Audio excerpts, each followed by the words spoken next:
Pilpres. Kita akan bahas sore hari di program Rumah Pemilu bersama dengan analis komunikasi politik dari Universitas Padjadjaran. Ada Kunto Adiwibowo. Selamat sore Pak Kunto, terima kasih sudah bergabung bersama kami sore ini. Ada nama Sahroni, ada nama Ridwan Kamil RK yang masuk bursa untuk ke DKI Jakarta. Bagaimana membaca peluang mereka? Apakah sebenarnya RK ini akan lebih mulus nantinya di Jabar? Iya Mbak, kalau menurut saya karena Pak RK atau Kang Emil ini adalah masih, ya kemarin incumbent, sekarang ada PJ-nya Pak Bey, dia masih punya pengaruh yang besar di Jawa Barat, jadi sangat mungkin Ridwan Kamil ini akan menang mudah nanti di Jawa Barat, seperti kata Bang Doli kan gitu, Jawa Barat kayaknya udah gampang lah, pasti menang mudah lah kalau saya. Tapi kan Golkar ingin ke DKI 1 atau Jakarta 1. Seoptimis itu ya? Iya, seoptimis itu. Karena memang kemarin pun raihan suara di pileg dari sang istri, Kang Emil, itu juga luar biasa di Dapil 1. Jadi, Partai Golkar.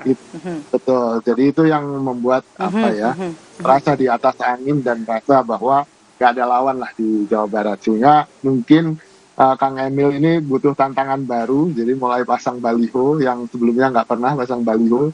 Jadi pasang baliho di Jakarta. Nah, master balihonya jadi kepanasan nih, Bang Roni. Gitu ke Jakarta, kan, okay. Ya. Jadi kalau peluang sih menurut saya dua-duanya masih punya peluang ya Mbak. Apalagi ini kan masih 6 bulan lagi sampai pendaftaran.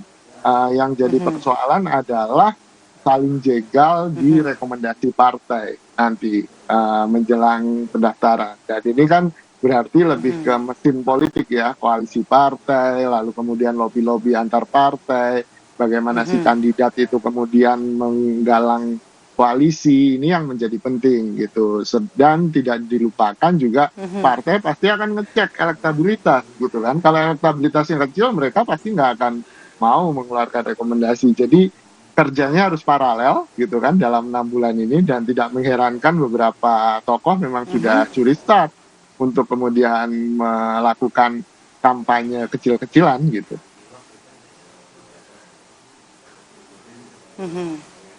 Oke. Sudah mulai santer terdengar ya keduanya. Kalau untuk Jateng sendiri yang sudah masuk bursa selama ini adalah nama Bupati Kendal, Diko Gandundito. Kalau misalnya kita bisa lihat, ini juga Diko ini sering menunjukkan kedekatannya dengan Gibran Rakabuming Raka. Bagaimana Anda membaca peluang Diko, Jawa Tengah? Iya Mbak, Diko ini kan pemimpin daerah, kepala daerah yang muda, punya potensi, dan kemudian juga di-endorse oleh Mas Gibran, di-endorse oleh keluarga Pak Jokowi gitu kan, yang juga punya pengaruh besar di Jawa Tengah. Jadi sangat mungkin Mas Diko ini menjadi semacam jago yang dielus lah untuk Pilkada Jawa Tengah 2024. Tapi sangat mungkin ketua-ketua DPW partai politik di Jawa Tengah nggak akan tinggal diam gitu kan. Juga ada nama Mas Hendi misalnya yang juga dari PDIP yang punya track record relatif lebih lama dan ya relatif sama-sama muda gitu. Jadi pertarungan di Jawa Tengah ini mungkin akan ada pertarungan tokoh-tokoh muda, lalu kemudian ada pertarungan tokoh Islam, baik itu dari PKB mungkin Gus Yusuf, mungkin Pak Yasin. Jadi petanya memang masih sangat dinamis Mbak gitu. Kita belum bisa benar-benar menentukan. Dan sampai sekarang pun semua partai politik beda tadi seperti di Jabar ya, ada nama petahana ya. Betul. Masih konsentrasi ke penghitungan suara ini, Mbak, gitu. Oke. Kalau untuk di Jawa Timur sendiri ada nama Emil Dardak, ada nama Hovifa Indar Parawansa yang dikabarkan akan maju lagi. Apakah Anda membacanya kedua akan menang telak lagi kah di Jawa Timur? Ya mungkin ya, karena ini Mbak, ada yang membedakan antara pilkada tahun ini dengan 2020 atau 2018. Di 2024 hampir semuanya ada PJ, pejabat gitu kan, ada pejabat, sehingga gubernur yang incumbent pun sebenarnya nggak pegang kuasa penuh gitu kan, ada pejabat-pejabat di situ. So ini yang membuat dinamika politik baru ya di Pilkada 2024 lebih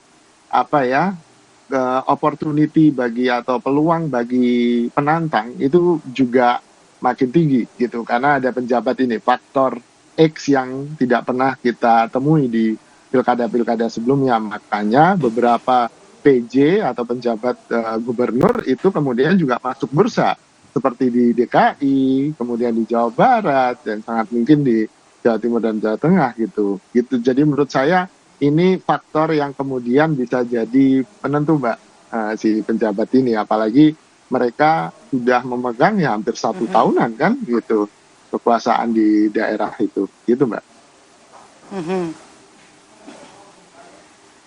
Oke, kalau endorsement seperti di Pilpres sendiri efektif nggak nanti di pilkada, di pemilihan kepala daerah?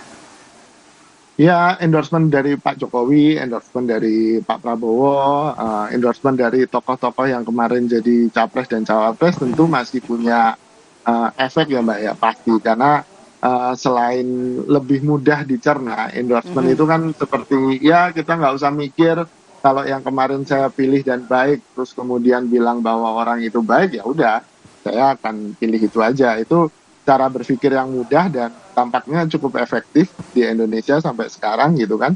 Tinggal kemudian bagaimana endorser ini lebih fokus kemudian pada tokoh-tokohnya dan jangan kemudian endorsernya main lempar nama, semua nama dia endorse atau di semua provinsi dia endorse, itu akan kehilangan sentuhan magicnya gitu, Mbak. Akan keefektifannya akan luntur gitu. Jadi menurut saya keluarga Pak Jokowi, Pak Prabowo dan tokoh-tokoh nasional lainnya pasti akan menyimpan endorsementnya untuk tokoh-tokoh yang memang dia jagokan di provinsi-provinsi yang menurut mereka penting gitu.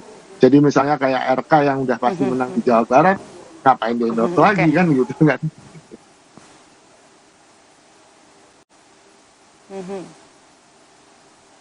Oke, kalau misalnya mau memanfaatkan gelombang atau riak yang masih ada sisa-sisa dari Pilpres ini, sebenarnya apa yang mesti diperhatikan oleh tokoh-tokoh yang nanti akan maju di pemilihan kepala daerah memanfaatkan riak-riak yang masih ada sisa dari Pilpres ini, apa yang harus diperhatikan? Ya, Mbak, kalau dari Pilpres, problemnya adalah Pilpres kemarin tidak terlalu besar polarisasi politiknya, tidak seperti 2014 dan 2019. Lalu kemudian yang kedua adalah hampir semua provinsi itu kemenangannya di 02, ya kan? Kecuali 2 provinsi saja yang 01 menang kan, Sumatera Barat dan Aceh kalau nggak salah. Jadi ini agak susah nih, kalau kemarin misalnya ada beberapa provinsi yang menang 01, beberapa provinsi 03 menang, 02 menang. Nah ini pilkadanya akan lebih menarik. Cuma tidak menutup kemungkinan kemudian PDIP pasti melawan balik di Jawa Tengah gitu kan. Lalu PDIP mungkin juga akan melawan di DKI Jakarta dengan Bu Rismanya gitu.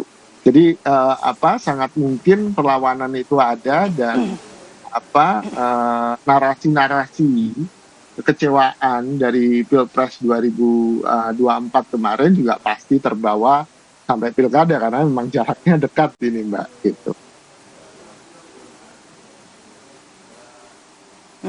Anda tadi sempat menyinggung nama Menteri Sosial Tri Risma hari ini di bursa untuk DKI Jakarta. Bagaimana membaca peluangnya, Mas Kunto? Apa Kunto?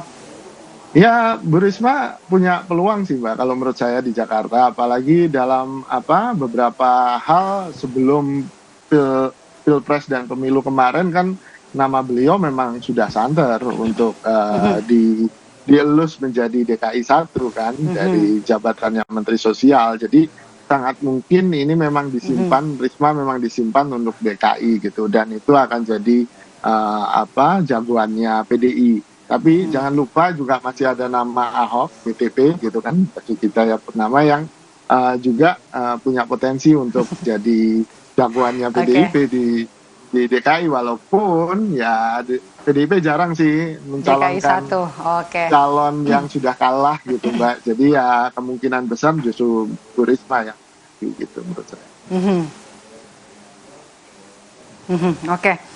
Baik, kita tunggu nanti apakah persaingan nanti di pilkada terutama di sejumlah daerah di Jawa akan sama sengitnya dengan Pilpres 2024. Terima kasih sudah bergabung bersama kami analis komunikasi politik Universitas Padjadjaran, Pak Kunto Adiwibowo. Sehat selalu, Pak Kunto. Terima kasih. Dan